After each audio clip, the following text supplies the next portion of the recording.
Evolution is a term to define only one organism, and that's the self. The self is the universe, the self is the alpha and omega, God and infinity. And that's the only thing that evolves, because we are all part of the self. Nothing goes through an evolutionary process alone, or without direct benefit to the whole. So when you begin to think that there's this controlling elite, this controlling hand behind the curtains leading the planet to destruction, when you think the end is near, the apocalypse, Armageddon, and when you think we as a species are doomed, it is not they, it is you that brought this about. And for a very good reason. You are evolving. Stop blaming everybody and everything else. Quit panicking about global tyranny and natural disaster and pay attention. Because the world is telling you something, is telling you exactly what is wrong with you and how to fix it.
The Earth is believed to have formed 4.6 billion years ago. Within the first 150 million years, it began cooling and releasing gases from the lithosphere, which created the earliest forms of the Earth's atmosphere. Prior to the creation of this atmosphere, the sun's ultraviolet radiation made for uninhabitable conditions. But as the Earth cooled further, water condensed in the atmosphere, and oxygen accumulated, making way for organic compounds. This spawned single-celled organisms, and then plant life. And down through time, the evolutionary chain continued. And then we arrive at a species that does not seem to fit as well as the rest. Homo sapiens' gestation period of 9 months mimics the 3.8 billion year evolution of all life on Earth. The human embryo repeats the evolution of all species. When the sperm and egg unite, this new creation is a single-celled organism. Within hours, this single cell divides and multiplies more rapidly than any other species. 4 weeks later, the embryo begins to develop gills mimicking aquatic life. A few weeks later, it develops lungs and a tail with reptilian appearance. From there, a mammal is recognizable, and then onto a primate form. It then sheds its laguna, which is the embryonic fur, and at last shows the characteristics of a human child. The human body is a community of approximately 50 trillion cells. Everything the body does, the cell does as well. Cells have respiratory and excretory systems. They feed, feel, think, and communicate with other cells. Trillions of cells make up a single organism called the human body, and billions of human bodies help make up the organism we call Earth. The Earth has more similarities with the human anatomy than you may think. Earth has its own electromagnetic generation, just like the human body. Research has found that a direct current of electricity flows through perineural cells found around every nerve in the body. These pathways are called energy meridians and have been used in the practice of acupuncture for at least 2,000 years. Dating even farther back is the notion of dragon paths or ley lines in which many megalithic structures and stone monuments were erected, marking the energy meridians of the Earth. These energy meridians are generated by the resonant frequencies of the Earth, called the Schumann waves. Each planetary body has its own resonant frequencies and is determined by the circumference and diameter as well as the speed of orbit and rotation. The Earth's resonant frequency starts at 7.83 Hz and ends with the 7th harmonic at 43.2 Hz, correlating with the 7 chakras. Ultimately, the greatest discovery of our Earth is its consciousness. A visible attribute of consciousness is an energetic field that governs the shaping of organisms. Morphogenesis is a scientific term to explain this very shaping of tissues, organs, and entire organisms. Consciousness is the creative force of the entire universe. It has been given many names such as God, Yahweh, Krishna, nature, the field, and divinity. The entire universe is in fact a single living, conscious organism with complete awareness of itself. The reason why it may seem difficult to comprehend this is because our understanding is typically limited by our language. When we hear the term conscious organism, we tend to anthropomorphize its definition. By giving it human qualities, we mistakenly look past what an organism truly is in the first place. The definition of an organism is any living thing capable of response to stimuli, reproduction, growth and development, and maintenance of homeostasis as a stable whole. Our universe does all of these things. The consciousness of our universe is responsible for the form and purpose that all matter assumes. The Earth's resonant frequencies are a result of its form. These frequencies are responsible for biological rhythms, such as menstrual and circadian cycles, as well as behavioral and emotional patterns. The frequencies are then picked up by the flora and fauna, which are biological instruments that respond to the wave patterns. The wave patterns resonate in the cranial structure of our head and converge in the center of our brain, which is where we find the pineal gland.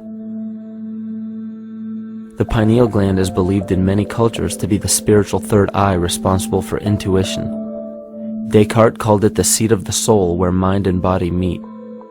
Each individual cell in our body receives an electromagnetic impulse from our central nervous system. They receive the very same impulse that was disseminated to every biological instrument from the earth. An explanation of our conscious universe has been attempted by religion, science, and philosophy. The neglect of biological nature from any organism causes illness.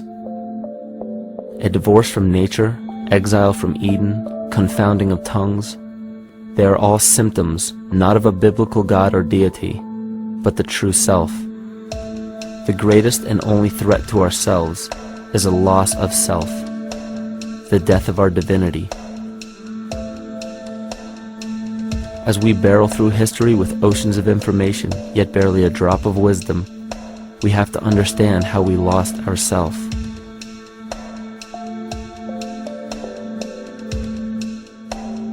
In sacred texts and ancient scriptures left by our ancestors, we find an incredible link between stories of creation, a great flood, the war of the gods, the Messiah dying for the sins of man, end-time prophecies, and similar characters. These correlations show up in myths from cultures that supposedly had no contact with one another due to distance in geography and time. A common thread we find that connects all of mythology has its roots in the stars. One of the most revealing accounts is the battle of the gods in heaven and the ensuing flood. In the Bible, Lucifer rivaled the Lord and was defeated and cast down to earth. In the creation myth of the Enuma Elish, we find a similar story of Tiamat being defeated by Marduk and cast down to the abyss of Apsu. In chaos, Tiamat, the mother of them both, Apsu and Tiamat's waters were mingled together, meaning that the chaotic waters of Tiamat were somehow mixed with the sweet waters of Apsu. Apsu was the Sumero-Akkadian god of the abyss beneath the earth. Tiamat, also known as Lucifer, was known as a serpent or dragon and was defeated by Marduk. Marduk was the father of Nebo or Mercury, and Mercury is the same mythological character as the Zoroastrian Mithra, the Egyptian Hermes Anubis, and the Gnostic Hermes Christos. The most recent version of Mercury, however, is the Archangel Michael in the Bible, who defeated Lucifer and sent him to the abyss of the earth, or hell. This story is steeped in astrological significance in the Bible and in many other ancient scriptures. This leads to an event in history that is recorded by many researchers regarding the cosmic upheaval and historic deluge. William Commonus Beaumont states, "The flood immortalizes the collision of a fallen planet, later termed Satan, actually a cometary body with our Earth." Consider what this reveals. He postulates that a planet, later termed Satan, fell to the earth, creating the flood we see recorded in the Bible and other myths. Lucifer, or Tiamat, was a planet known to ancient cultures as the Glistening One, the dragon of chaotic salt waters. The light from the sun illuminated this planet's water, which gave it a glow that rivaled the sun's own light, which is where we hear about Lucifer rivaling the Lord. The Lord in this case being the sun, which sustains and gives warmth to the earth. The planet Tiamat, or Lucifer, was destroyed by a cataclysmic event that hurled the watery planet to the abyss of the earth. In the book of Enoch, it reveals, "And behold, a star fell from heaven, and when it fell to earth, I saw how the earth was swallowed up in a great abyss."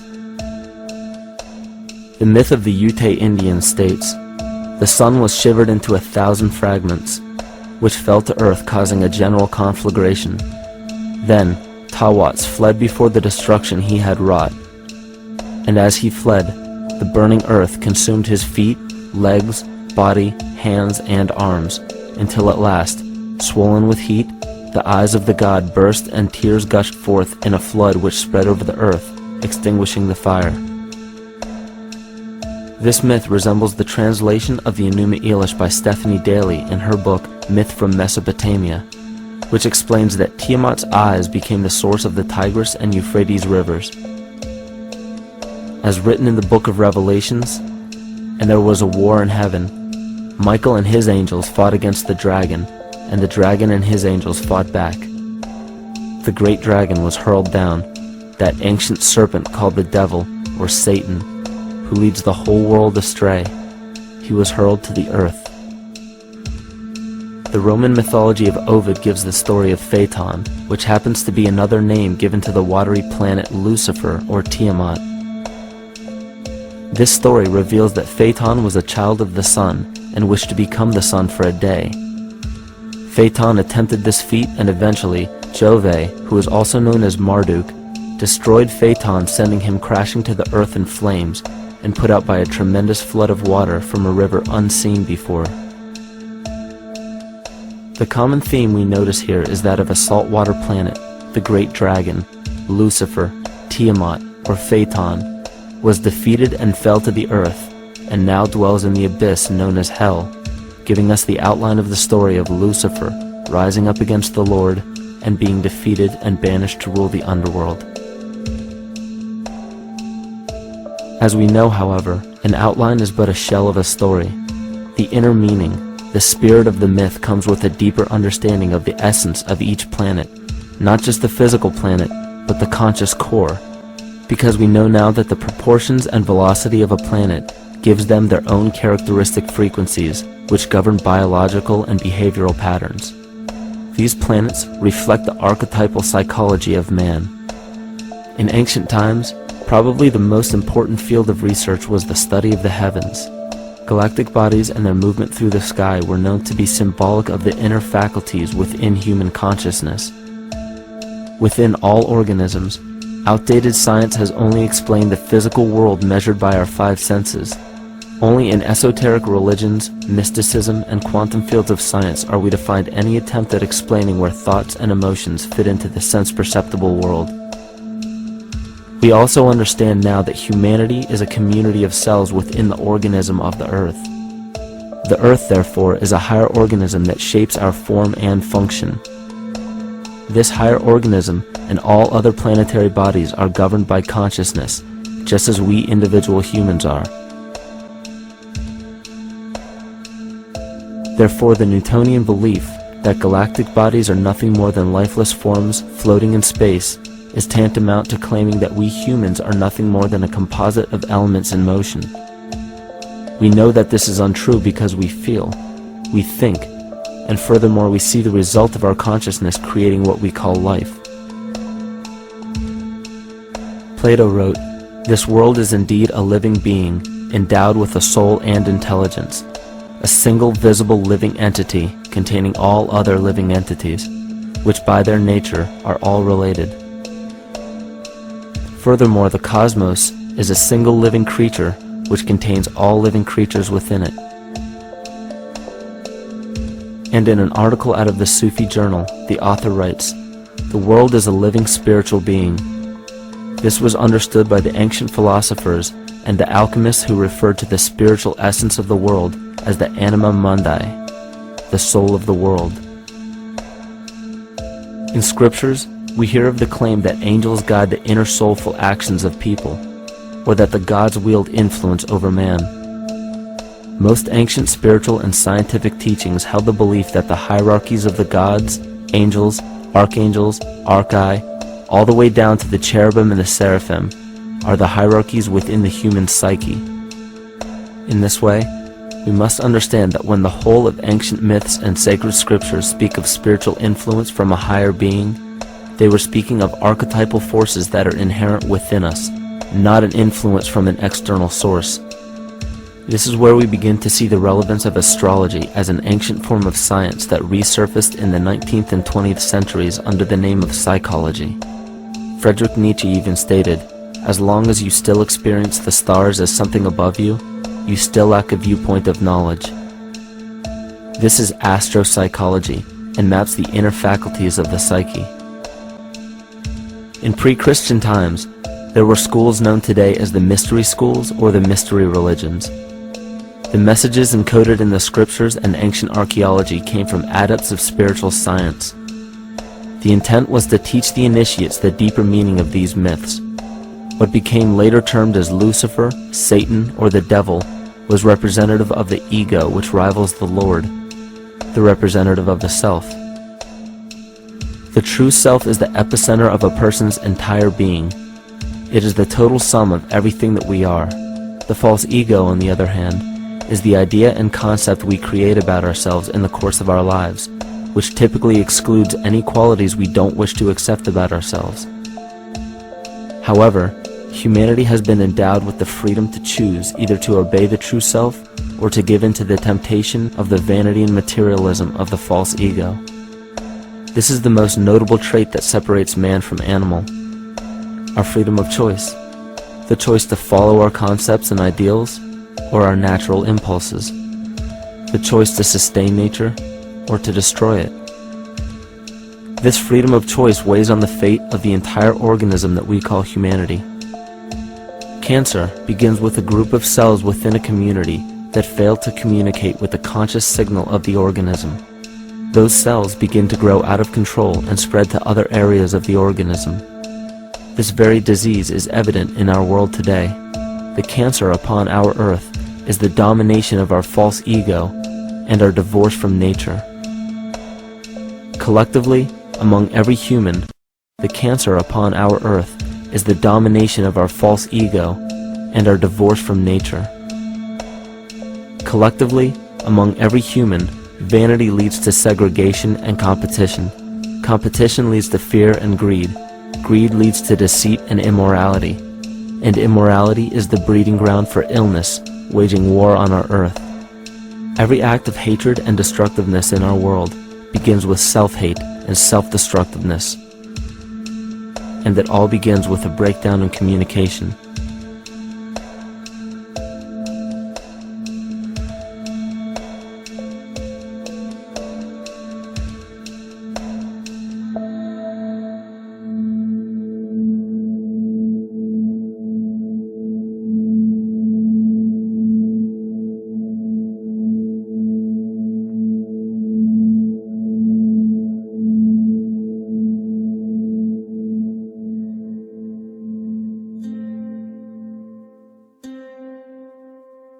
In nature, all that we perceive with our five senses is a result of two fundamental principles.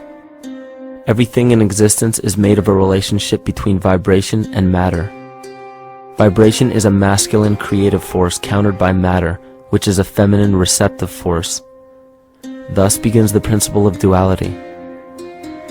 We see this duality in ancient myths and philosophies, yet only those philosophies and scriptures that were perverted and raped of the original meaning gave the impression that one polarity was good while the other was evil. The original sages, adepts, and shamans taught that both are necessary, and one would not exist without the other. These two important principles come together to form all things in the universe. This is Kymatica. Even language, logos, the communication of any and all things in nature, depends upon this principle. Pete Peterson, in his works Cymatics, the Science of the Future, stated that nature shows examples of Kymatica in everything. This phenomena is found to be one of the prime forces that moves biological evolution along its path. Dan Winter reproduced an experiment to prove that the ancient languages of Hebrew and Sanskrit, when spoken, create a vibratory frequency that moved matter into sacred geometrical patterns.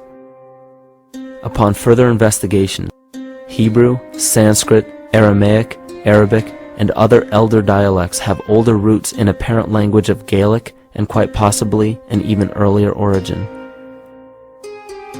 In Swami Murugesu's The Science of Mantra, he claimed that when a person chanted specific words in Sanskrit while filming a burning candle, the intensity as well as the color of the flame would change due to the frequency that the word would emit. This same science has been shown to lower and raise blood pressure. And in his own words, certain sounds can affect their circulation and nervous system. Whatever change such vibrations cause extends to the mind of a person and also to the surrounding atmosphere, causing warmth or coolness. All this can be known by study and shown by practice. This rediscovered knowledge of the science of sound shows that sound is something more than mere vibratory signals. Not only does sound interact with life, but it sustains and develops it. It acts as a conduit of conscious intent between people, societies, and entire civilizations. Yet the psychic illness we endure due to the domination of our false ego is reflected in the collective. Our psychological schism has shut us off from communicating correctly with our inner self, which is exactly how cancer cells within the body operate. In the collective, we have created a language barrier between humanity and the rest of nature, acting as a global cancer. Recorded in history, the efficacy of the ancient languages has been severely uprooted. The alphanumeric translation from Hebrew to English shows a complete reversal of the two languages, giving the cymatic effect unnatural results. Dr. Leonard Horowitz stated in his work on DNA, 1/3 of the sensory motor cortex of the brain is devoted to the tongue, oral cavity, the lips, and speech. In other words, oral frequency emissions spoken or sung exert powerful control over life, vibrating genes that influence total well-being and even evolution of the species. A degradation of language in this case is shown to affect biology. If something as basic and important as language can be degraded and devalued to such a degree, yet never questioned, what else might we be missing?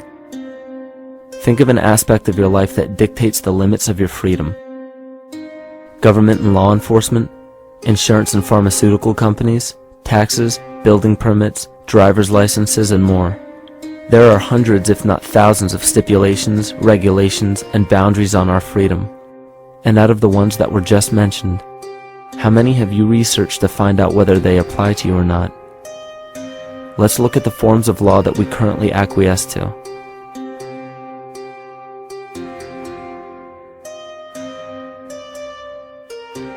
A common misconception among people is that any rule or regulation that governs them falls under one category: law. But there are many other forms of law that people abide by without realizing that they simply do not apply to them. Another misconception is that a nation's constitution gives us our rights. A constitution does nothing more than list the rights that we already have. We are born with inalienable rights, endowed to us by our Creator. They are not given to us, and they cannot be given away. The most a person can do with a right is choose whether to exercise it or not. Maritime Admiralty law is what's known as the law of the water. It is superseded by civil law and only applies to those who willingly contract themselves into it. The definition of Admiralty law is a body of private international law governing the relationships between private entities which operate vessels on the oceans. Let's look at how and why a form of law that is fashioned to govern corporations, businesses, and vessels has imposed its rule over natural human beings. This is all done through a form of word magic. A simple perversion of language has made it possible to convince people around the world that these alternative laws apply to them. One of the predominant beliefs in modern culture is that licenses, permits, registrations, and other forms of documentation are required to operate motor vehicles, use public roads, build structures and establishments, engage in free enterprise, and much more. Sadly, these beliefs are based on little to no investigation whatsoever, and are false.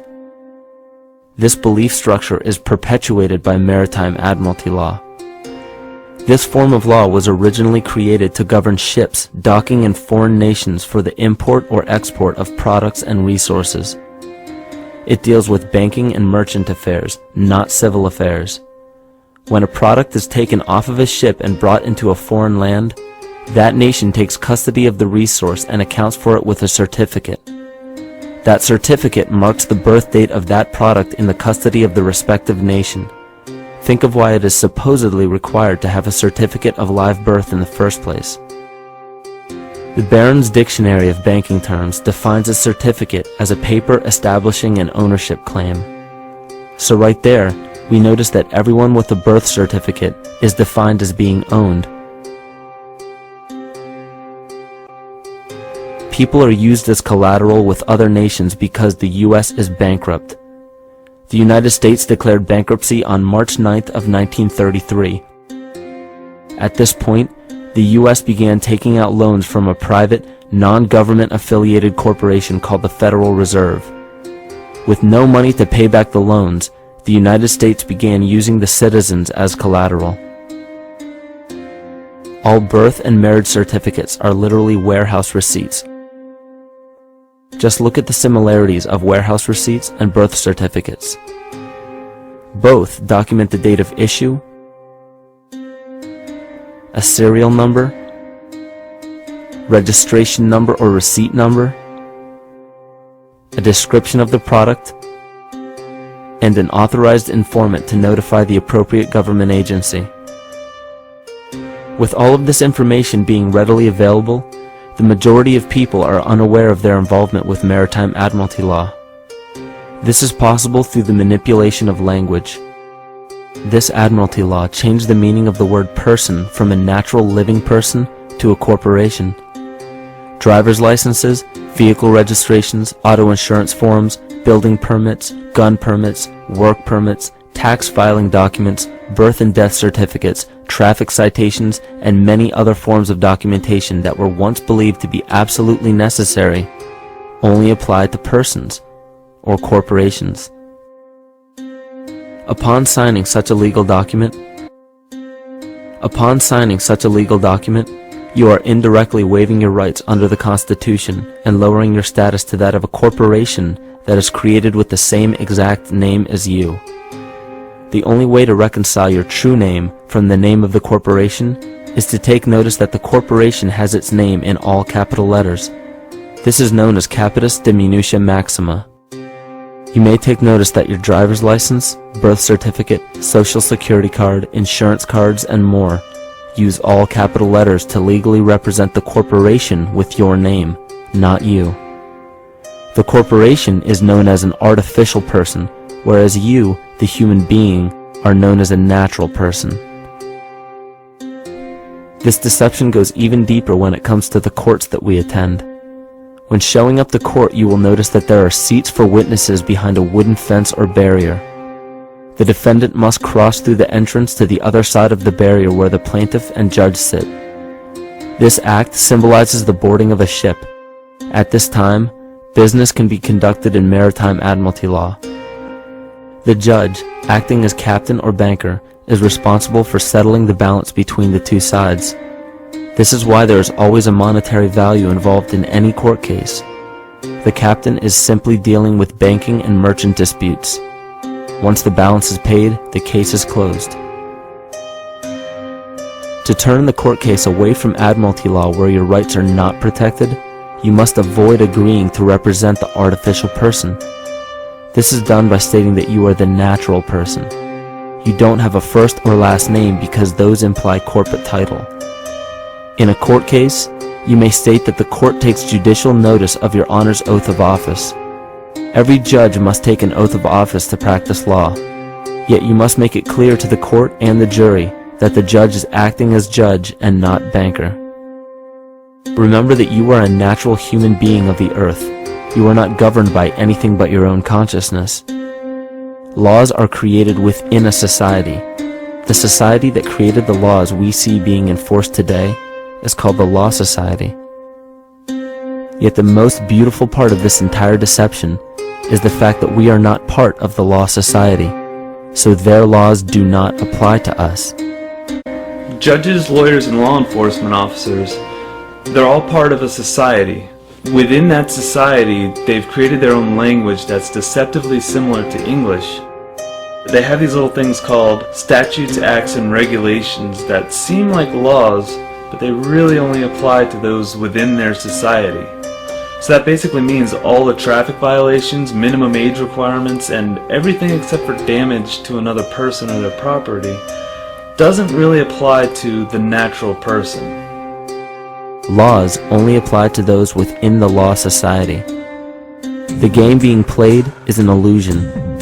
You can simply choose to open your eyes and reclaim the freedom that you were born with, bound by nothing but the limits of your imagination. These are just a few examples of assuring that your rights are being protected.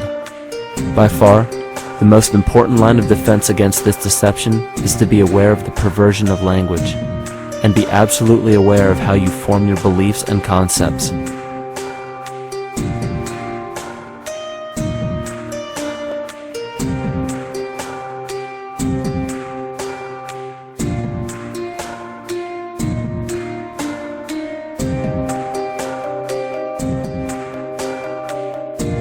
In all forms of the perversion of language, there is a mirror reflection of this in the microcosm of the psyche.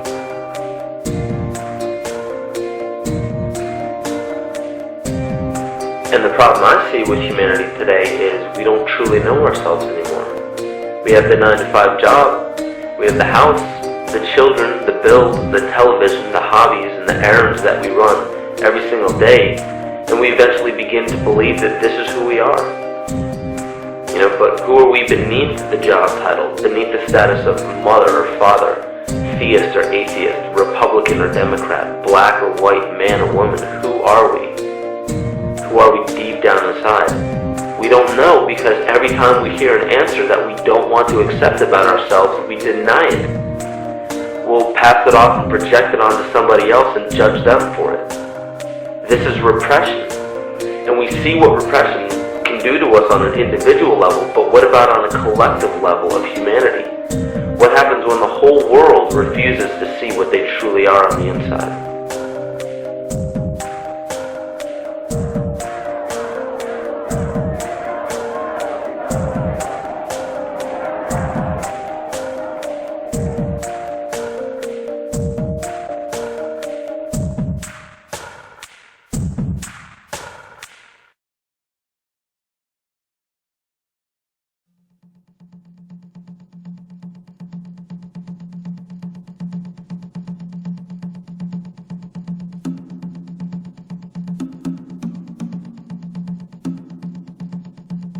Carl Jung discovered that there is a collective unconscious connected to all humans, meaning that the whole of humanity shares a single mind with one another.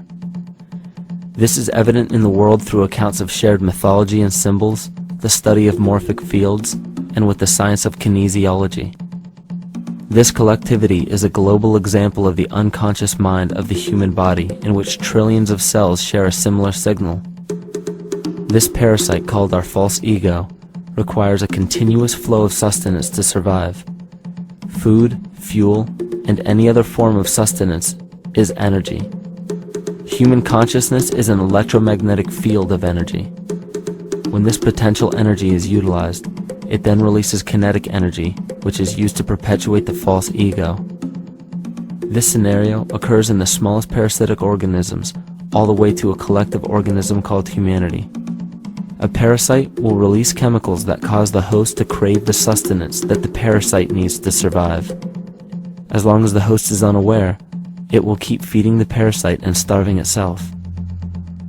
In a similar way, Wilhelm Reich stated that whole societies suffer from a psychosis caused by starving our organic biological impulses. He states that sexual suppression supports the power of the church, which has sunk very deep roots into the exploited masses by means of sexual anxiety and guilt. It engenders timidity towards authority and binds children to their parents. This results in adult subservience to state authority and to capitalistic exploitation. It paralyzes the intellectual critical powers of the oppressed masses because it consumes the greater part of biological energy. Finally, it paralyzes the resolute development of creative forces and renders impossible the achievement of all aspirations for human freedom. In this way, the prevailing economic system, in which single individuals can easily rule entire masses, becomes rooted in the psychic structures of the oppressed themselves. What Reich was showing in this powerful quote is that on a collective level, the suppression of a natural function, whether biological, spiritual, or emotional, will result in an abnormal reaction, a psychic disease. This illness or disease is reflected into the masses through a collective unconscious and acts as an epidemic. Humanity is plagued with an incapacity for freedom, meaning that people en masse lack the ability to govern themselves on a psychic level, and this manifests in the macrocosm as government and organized religious powers, thus opening the throne, our national and individual throne, to anyone and anything.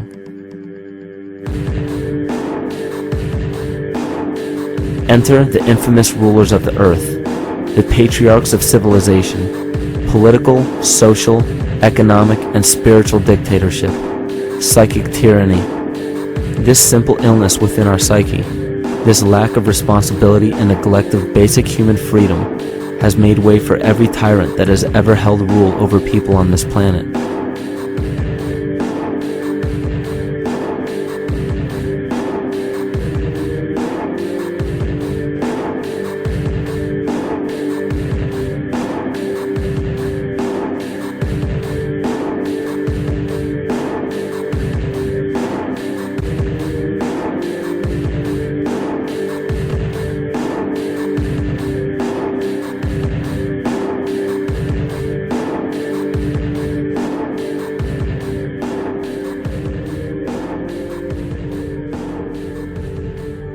But these oppressive tyrants that are demonized by the masses are no different than us. In fact, they are one with us. In the book The Prophet by Khalil Gibran, he poetically states, "I say, as the holy and the righteous cannot rise beyond the highest which is in each of you, so the wicked and the weak cannot fall lower than the lowest which is in you also."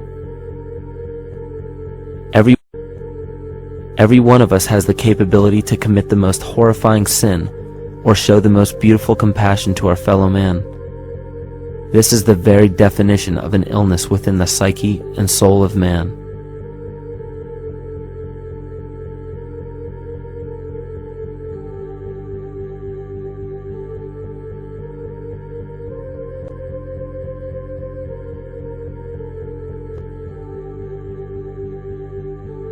Think of any position of power that you believe to be above you.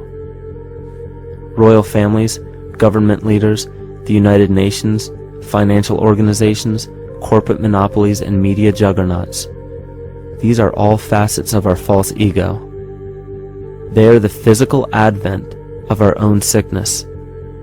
They require our conscious participation, our conscious energy to survive.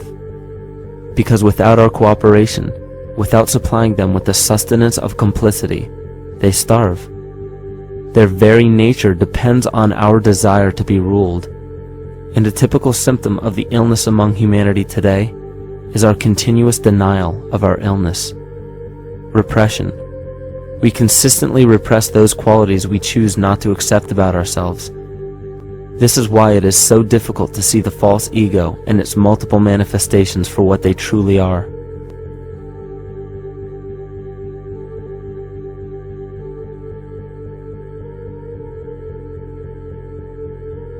This is the very nature of the false ego. It acts as a red herring to distract us from the freedom we truly have.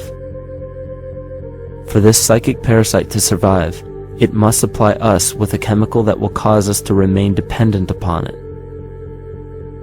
In this case, the sustenance is our conscious energy. And in order for us to feed it to the parasite, the chemical of fear causes humanity to crave protection and defense.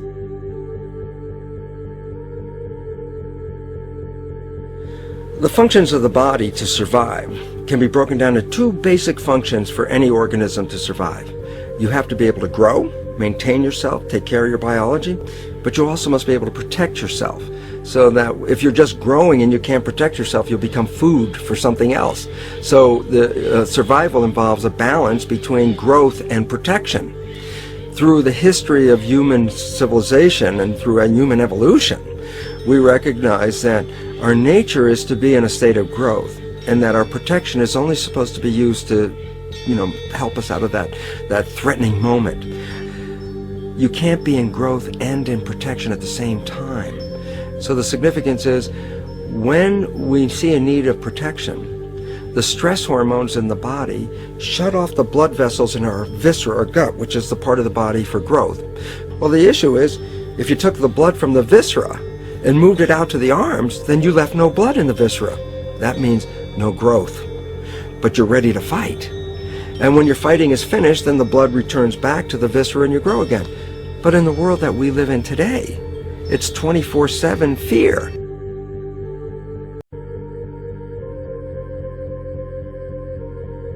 So we have a continuous dripping of that stress hormone into the body. It's just dripping all the time, getting us ready to run or fight or flight at any moment at the drop of a hat. We're ready to go because we're on guard. Well, the problem is, what does that mean about your allocation of energy? And it says, we're spending most of our energy in protection. You cannot survive if you're in protection all the time.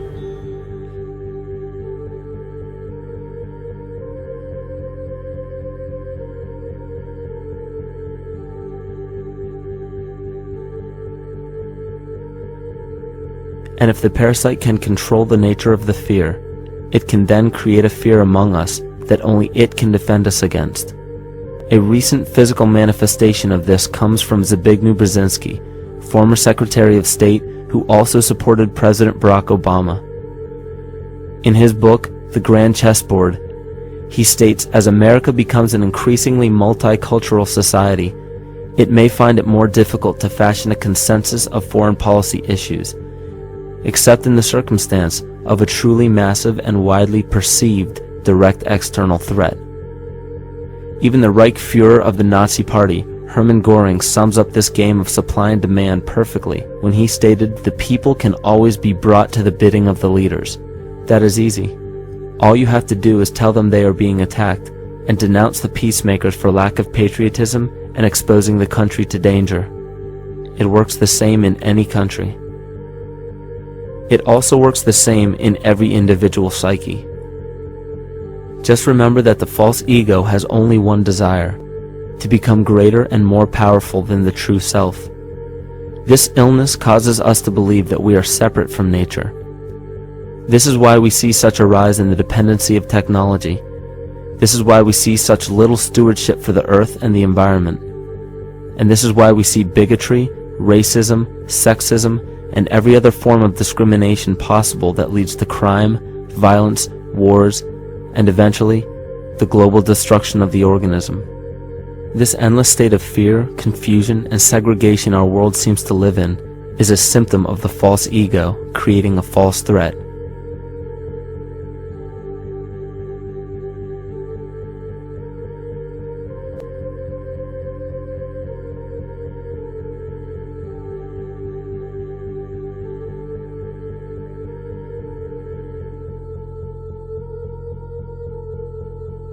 many of the United States presidents have blood relations with each other. The Bush lineage has blood ties to a great number of former presidents. George Washington, Millard Fillmore, Franklin Pierce, Abraham Lincoln, Ulysses Grant, Rutherford Hayes, James Garfield, Grover Cleveland, Teddy Roosevelt, William Taft, Calvin Coolidge, Herbert Hoover, Franklin Roosevelt, Richard Nixon, and Gerald Ford.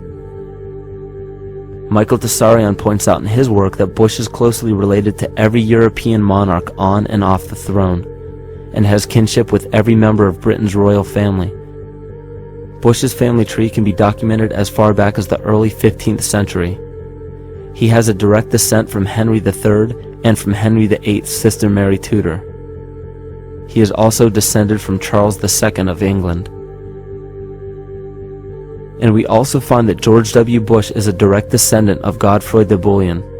Godfrey was the first king of Jerusalem after he recaptured it from the Saracens, which was the name for the Islamic faith during the Middle Ages. It is interesting to note that the current occupation of the United States in the Middle East was re-established by the same family, George Bush Sr. in 1991, and again by George Bush Jr. in 2003.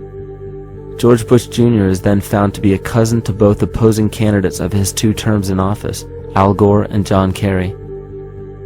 Democratic President Barack Obama also has blood ties with George W. Bush, as well as Gerald Ford, Lyndon Johnson, Harry Truman, James Madison, and the British Prime Minister Sir Winston Churchill.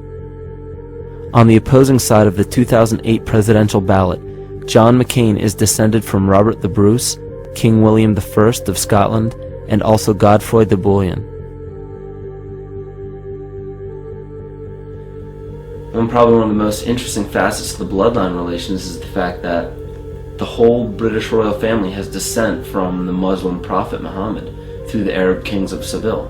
This bloodline was passed through the kings of Portugal, Castile, and eventually down to King Edward IV. And this is a very, very different story from what you hear the media pumping out every day, being this idea of lineal superiority.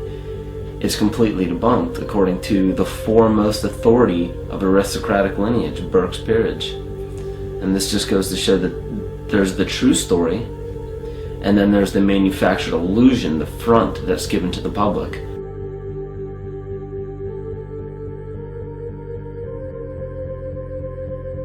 These blood ties go on and are documented thoroughly through literature such as Burke's Peerage and other comparable books. The point of all of this is that we find not just the same people, but the same intent within the people who have held high positions of monarchy, dynasty, aristocracy, and democracy in the past and present, and they are all related by a physical and symbolic link. This bloodline carries the symbol of our illness.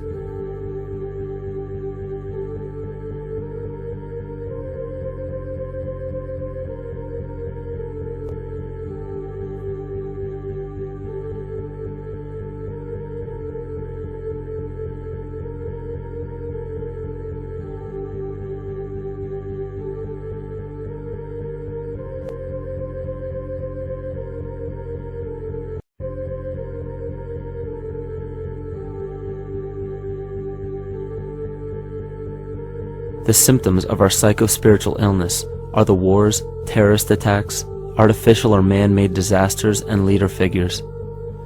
As long as the people remain oblivious to their inner drives and inner nature, they will always fail to recognize why these events take place and why these figures rise to such powerful positions. The reason why we have failed for thousands of years to conquer these archetypal rulers permanently is because for thousands of years we have been fighting the symptoms of an illness and not the root cause. For every corrupt government that falls at the hands of a revolutionary, oppressed people, 2 more will rise in its place every time, because the root cause of a corrupt government does not exist in the individual leading that government.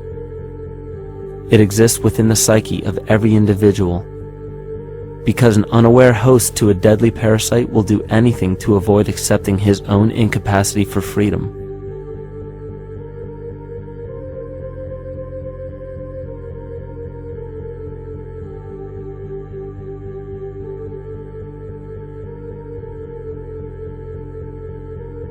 We are so bereft of sanity in this world that those few who simply stop projecting onto others and begin facing their own demons are seen as neurotic. An article written in the 1950s states that studies showed that individuals who had been isolated from their familiar social and cultural environment became neurotic. This shows that when those individuals had no object to identify their darker emotions with, they began to see these things in themselves, that which they refused to recognize before, and were unaware of why they appeared and how to cope. Facing our true inner self is virtually unknown in our world today. This is why no matter how many civilizations rise and fall, it is our collective consciousness that creates our governing apparatus, not individual people.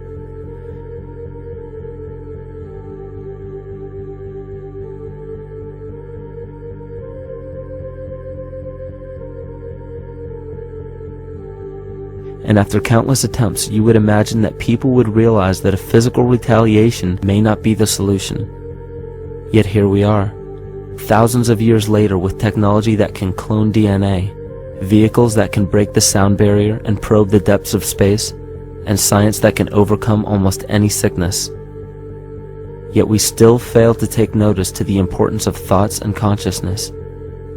This is the very definition of insanity. And every single one of us is responsible for this psychic epidemic, because we're killing the messenger and paying no attention to the message.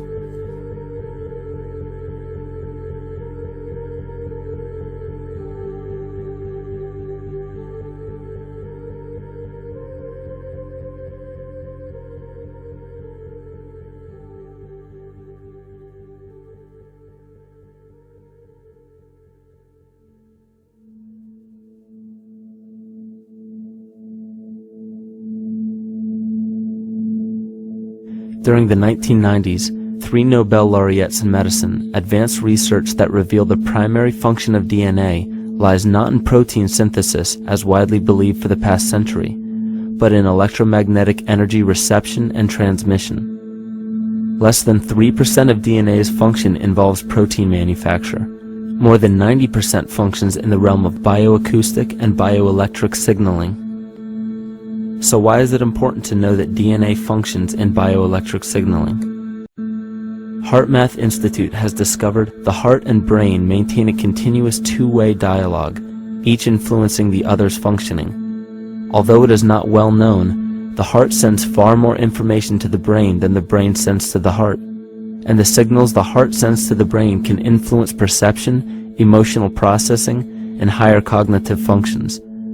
The heart also generates the strongest rhythmic electromagnetic field in the body, and this actually can be measured in the brainwaves of people around us. We are quite literally an electromagnetic expression of our highest cognitive function. The behavior of electromagnetism is evident throughout the world as dualism. All matter contains a negative and positive charge, which means organisms are built upon this foundation. The natural homeostasis of any organism is a balance of both polarities. Furthermore, research on emotional energetics shows that the heart's field is a carrier of emotional information and a mediator of bioelectromagnetic communication within and outside the body. Research shows our heart's field changes distinctly as we experience different emotions. It is registered in people's brains around us and apparently is capable of affecting cells, water, and DNA studied in vitro. Fear. The chemical supplied by a collective parasite creates a distinct bioelectric signal given off by the host. This signal is disseminated to the organisms within our community and will grow outward through the entire organism unless it is counterbalanced by an opposing force. Dr. Fritz Alan Popp discovered that the cells in our body communicate through biophotons, which are tiny particles of light that are single units of an electromagnetic field. This communication system within our body also exists between people in what's known as morphic resonance. This was known by the shamans, sages, and adepts of antiquity. These teachings were commonplace in prehistoric cultures. It wasn't by sheer chance that artistic expression and rituals were the cornerstone of every ancient civilization. Art was used as a personal method to exercise the shadow content of the psyche and introduce it to the conscious mind. This was very literally viewed as psychic therapy. Ritual was based around astrological dates. As we've learned, the study of the stars and planets reflect our own astropsychology. The shamans would perform rituals on astrological dates that would correlate with a circadian rhythm or a psychological cycle. These rituals kept the human participants aware of their inner self and prevented the repression of psychological content. As long as people were facing their inner demons and accepting them as their own, they were not collectively projecting them into the physical world. If you bring forth what is within you, what you bring forth will save you. If you do not bring forth what is within you, what you do not bring forth will destroy you.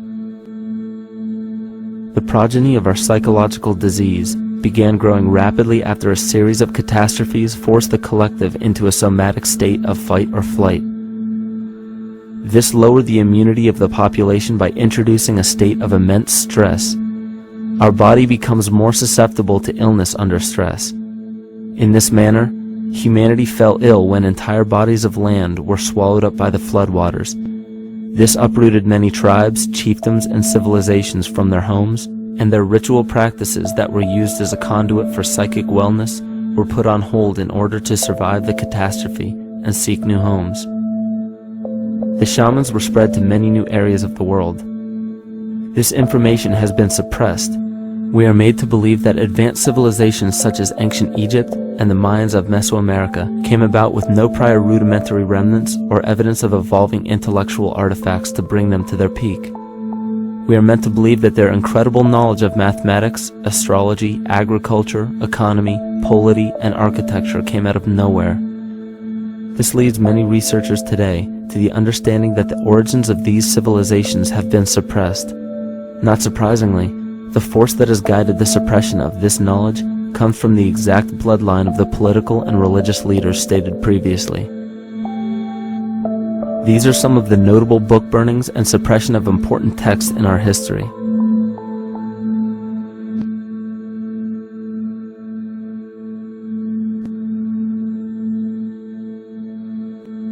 Yet after all of this suppression, there are still remnants of the dispersion of elder civilizations in nearly every country. There is tremendous evidence of ancient cultures visiting North America long before the conventional belief of European colonization. Barry Fell states in his book America BC, there are ancient inscriptions now being reported from nearly all parts of the United States, Canada, and Latin America, written in various European and Mediterranean languages in alphabets that date from 2,500 years ago. William Commonus Beaumont wrote, "The Toltec and Maya civilizations never originated on American soil, but appeared there full-blown, with a well-defined art and system of hieroglyphic writing which possesses affinities with Egyptian." It is found that there are thousands of prehistoric sites across New England and several other northern states showing inscriptions, carvings, and mounds created by Druidic mariners as far back as 800 BC. To suppress this information further, it was not only imperative for the bloodline to burn the documented texts containing true historical information, but to wipe out the cultures that derived from these ancient shamans. The most devastating genocide ever endured was and still is the annihilation of shamanic tribes.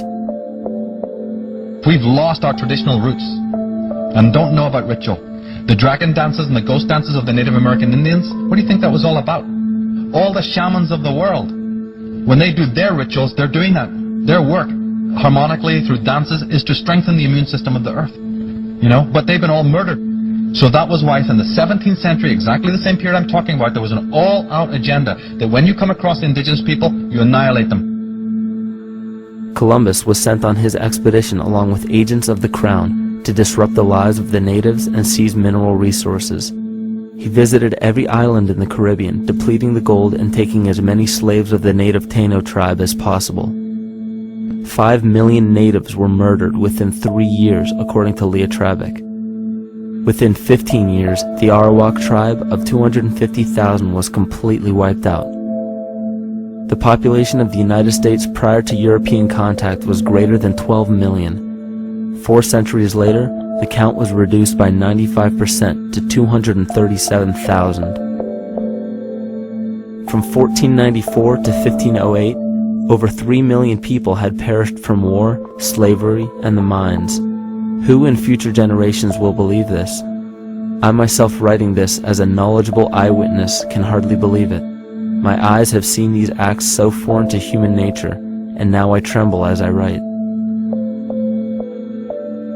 Another agent of the false ego bloodline was Hernando Cortez, who decimated the Aztec tribe and plundered their mineral resources. This again was the case through Cortez's second cousin, Francisco Pizarro, who conquered the Incan Empire in Peru. These atrocities are seen throughout Africa, New Zealand, New Guinea, East Timor, and are still seen today in Canada.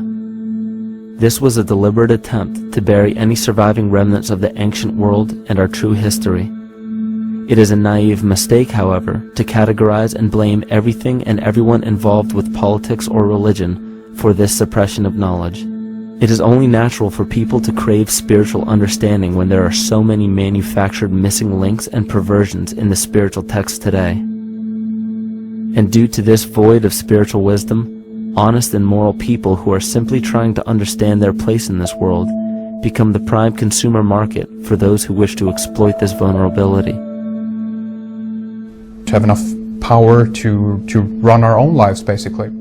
If we look at the New Age movement, for instance, which is another kind of trap in all of this, where people might end up, actually. They're looking for something so bad that they're taking all these things that are handed to us or to them. But it's not really based on any real understanding. It's still kind of coming from a religious type of perspective.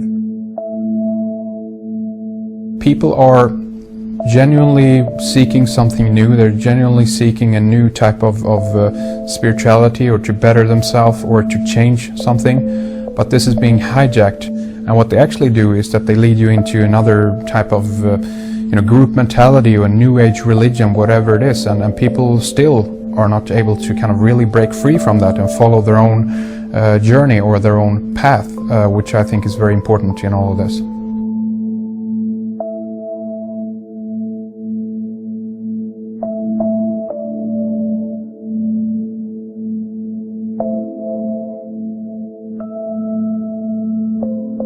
In the pre-Christian era, there were several cults of incredible power, most notably the stellar, solar, Saturnian, lunar, and mushroom cults.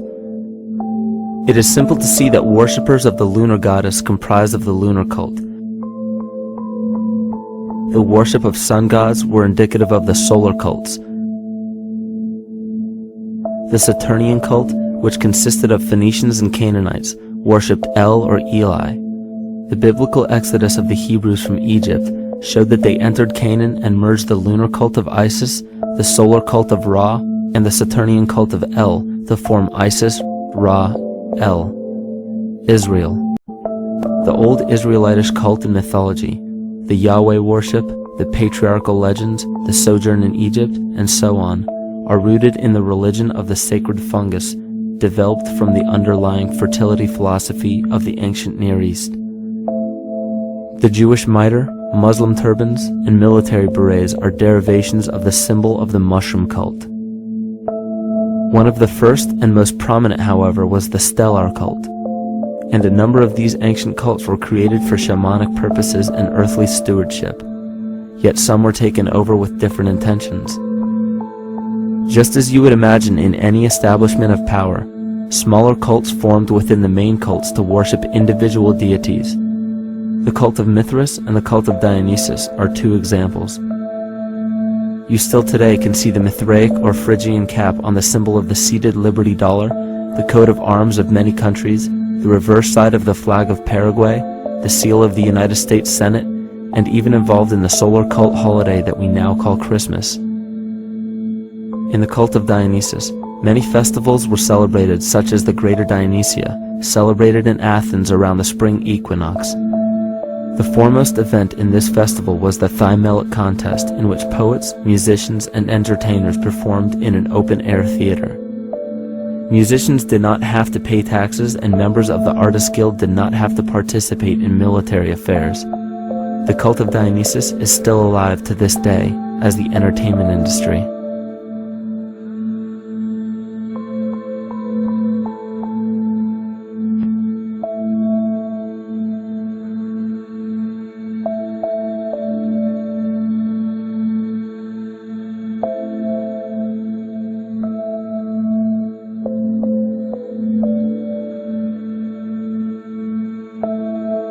These cults still exist in many important positions of power throughout the entire civilized world. Yet the most important function of these groups is to manufacture the consent and complicity of the people. The conscious mind is the creative mind. It's the one that has your personal identity into it. It does the real thinking. And then there's a subconscious mind. Well, there's no entity in it. The subconscious mind is the equivalent of a tape player. It records behaviors, and then at the push of a button plays a behavior. It's automatic. It's a very convenient thing, because then we don't have to relearn all the time. Once you know it, you can make a pattern. The problem is that the basic patterns of belief and behavior that are programmed in the subconscious mind came from our teachers, primarily our parents, our family, and our community. So most people don't even understand how easily we're influenced by our environment.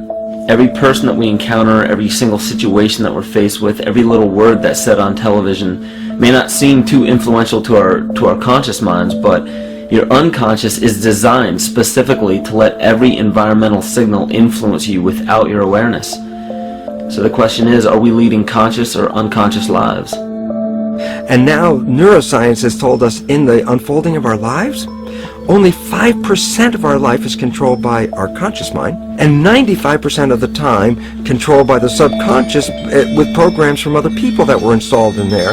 And the problem is, it means when those programs are playing, we don't see them. And the skeptics will sit there and say, consciousness, archetypes, astrology? No. We create things with our hands, not our minds. Archetypes aren't physical. They can't influence me.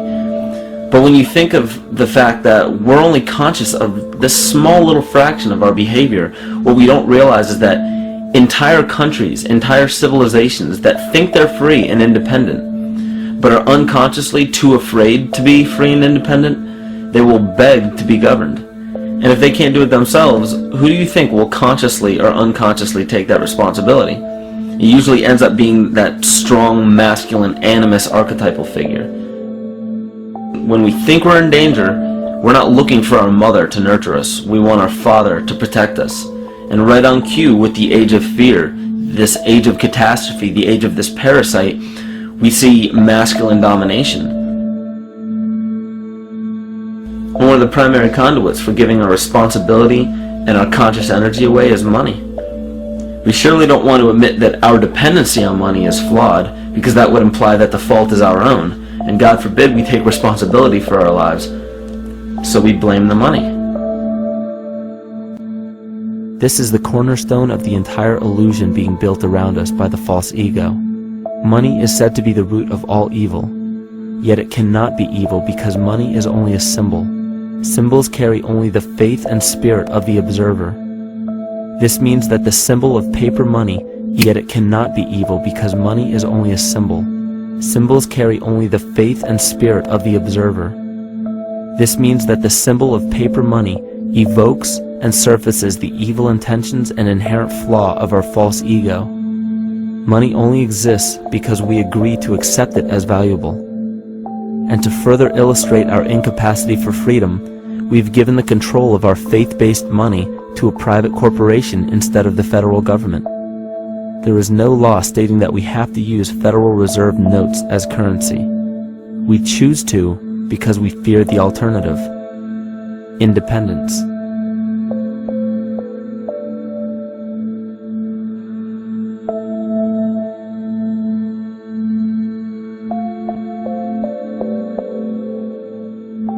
But it's not even really about money, it's about energy, because money is simply this material thing that allows billions of people to crave just one thing and put their energy into the same thing. It's not the plasma TV or the house or the lifestyle or the job or the significant other or the status that we're really after, because we know that we're empty. These people feel sadness and loneliness and void just like anybody else, and they either want to fill that void with materialism because they think that that'll make them feel better, or they want to sedate the void feeling with material possessions. So it all comes back to this feeling of having to put our dependency into an external source, something that we have absolutely no control over. What we're seeing right now is with all the competition of each other destroying each other, wars, competing for material existence, raping the planet and tearing it apart to get some pieces of it to hold in your hands and say you won the game. Every one of those moves is destructive not just of the planet but of human civilization, because human civilization will thrive with cooperation and will die with competition. And if you operate from these truths, then you end up with the extinction that lies before us. You see, we all have demons, so to speak. We all have inner demons in our lives, but we expect to see devilish monsters or dark apparitions when you think of a demon, kind of like what you'd see in the cinema. But our demons are really the people in our everyday lives, the people that we argue with, the people that we envy or hate, the ones we physically or emotionally harm in some way, shape, or form. And it's not because we envy or hate qualities in these specific people as much as we hate the fact that they remind us of ourselves. They reflect qualities about ourselves that we wish we had more of, or that we wish we didn't have at all. So what do? We alleviate that pain not by fixing or fighting our own demons, but by harming the people that remind us of our demons, by harming the people that remind us of the things that we don't like about ourselves. And when we become frustrated that we're not in control of our emotions because we don't really know what's affecting our emotions, we take it out on others. We take it out on absolutely anything else that can show us or act as a catalyst for our hatred. And so we do the same thing to animals. Animals are perfect because they can't defend themselves. And it's a perfect catalyst for our inner aggression, our confusion, our hatred. Just take it out on something absolutely helpless. Just imagine how unconscious a person has to be of his or her actions to torture or mutilate or brutalize any living thing.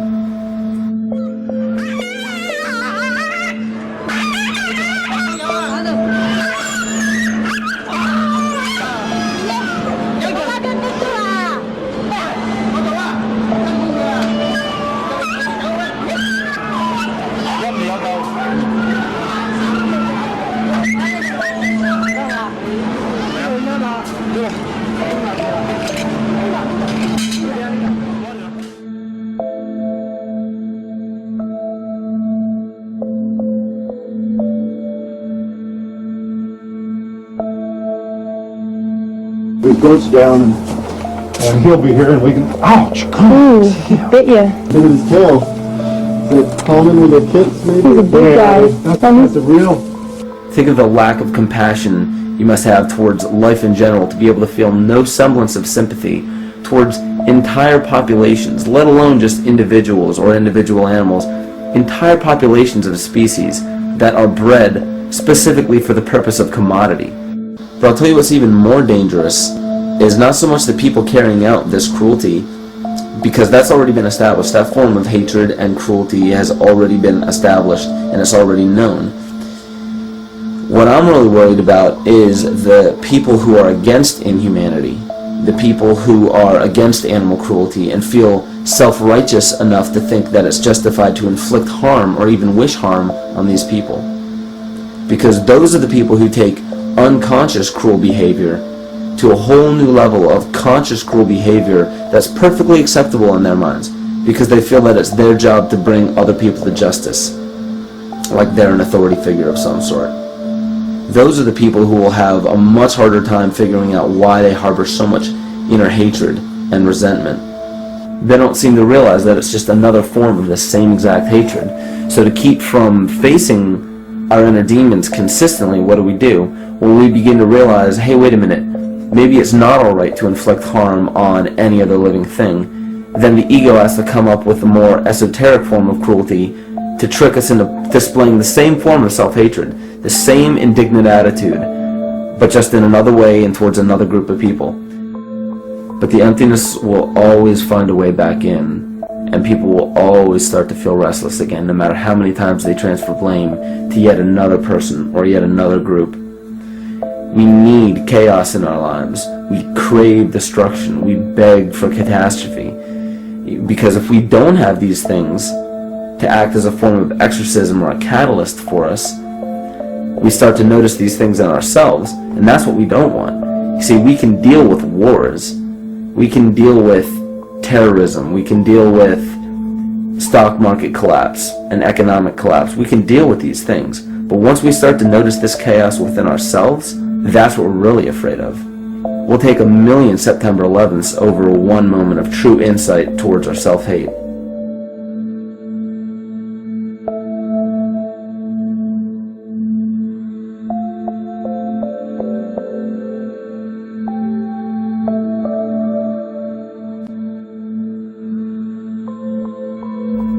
And you know, the most interesting part of all of this is we encounter things every day, every single day, that we either accept with open arms or that we reject violently. The interesting part is not really what we're accepting or rejecting as much as what it is inside us that makes us feel compelled to a certain thing or repelled from a certain thing. There's this fundamental dual behavior of muscular strength or weakness, attraction or repulsion. And what's interesting about this is when you realize that consciousness, awareness, that intangible essence that animates all matter into what we see around us as life, that is where you will find the origin of this dual behavior. It's been explained as the inhalation and exhalation of Brahma, the contraction and the expansion of Ahriman and Lucifer in an anthroposophical setting, the active and the passive qualities in electricity, the masculine and feminine qualities, yin and yang, existence and nothingness. These are all ways to explain the same behavioral process that begins with awareness, it begins with consciousness. And if you get rid of all the images and concepts in our minds of these sayings in your head and just try to feel the difference between the two polarities, you'll begin to notice that all of the different scenarios and possibilities that are playing out in the world all spawn from this common origin. You'll have 1,000,000 people telling you why the Bible is supposedly the Word of God and that you should follow it word for word. And then you'll have another 1,000,000 claiming that it's a form of mind control and not to believe any of it. Everybody will tell you to beware of this or watch out for that. This is good information, this is bad information. And I just have to wonder, what makes anyone an authority figure enough to say that something is true or false? And why are you denying or accepting anything based on the suggestion of another person? Why aren't you making that decision for yourself? Information is information.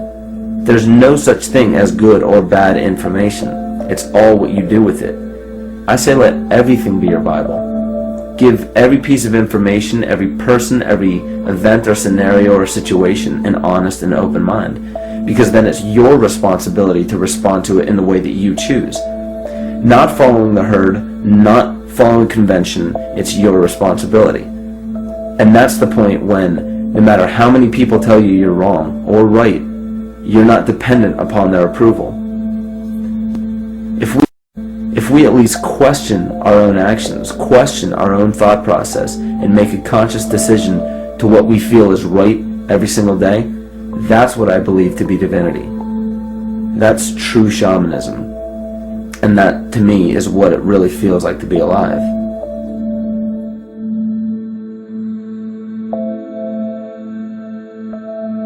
In this conscious, living universe, there are no laws of nature, just habits. There is nothing external to the universe to enforce a law upon it. The illusion of a fixed law of nature is only the result of there being no need for that habit to be broken. When habits need to be broken to ensure the survival of the organism, we see this event in nature and call it evolution. The collective mind shapes our evolution. And a great example of this is the experiment done by John Cairns in 1988. His team put lactose-intolerant cells in an environment with only lactose for food. Under a law of nature, every one of these lactose-intolerant cells would have died. But surprisingly, they all survived. Every one of them understood the problem that they were facing and replaced the defective lactase enzyme with a functioning one to utilize lactose for food. If a cell has the ability to decide how and when to evolve because it's facing extinction, then anything can. The existing beliefs are that a human body is a biochemical machine controlled by genes, and therefore the behavior, emotions, and character of our biology, our health, our lives, are controlled by genes which we don't control. So this is what we taught people. You're a victim. Genes control your life. You didn't pick them. You can't change them. The genes you end up with program what's going to happen. My experiments on stem cells, which I started in 1967, I'd isolate one stem cell, put it in a petri dish, and then it would divide every 10 hours. So I took all the cells, split them up into 3 groups, and then just put them in 3 petri dishes. And then I changed the growth medium, the constituents of the environment, in each of the 3 dishes. In one dish, the cells form bone. The second dish, they form muscle. And the third dish, they form fat cells. What controlled the fate of a cell? And the first thing you have to say is, well, wait, they were all genetically identical when they were put in a dish. So obviously the genes didn't control it because they all had the same genes. What was different was the environment. And all of a sudden in my career it said, oh my gosh, here I am teaching genes control life, and the cells are telling me genes respond to life. And since you can control the response, you can control your life.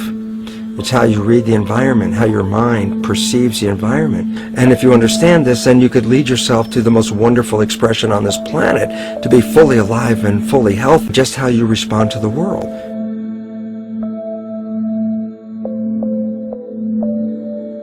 In the face of financial collapse across the world, political and religious wars raging tirelessly, and an ever-growing feeling of being lost and void of meaning, there is a great amount of energy being pushed to the surface of the collective mind. Evolution does not come about gradually. It happens in spurts and fits, and comes about due to a tremendous need for the organism to survive. We are now at a point in history where we will choose. We will choose to become sovereign or remain dependent, to face our true self or continue fighting a ghost, to become well or allow this disease to grow, to live or to die. The choice is yours.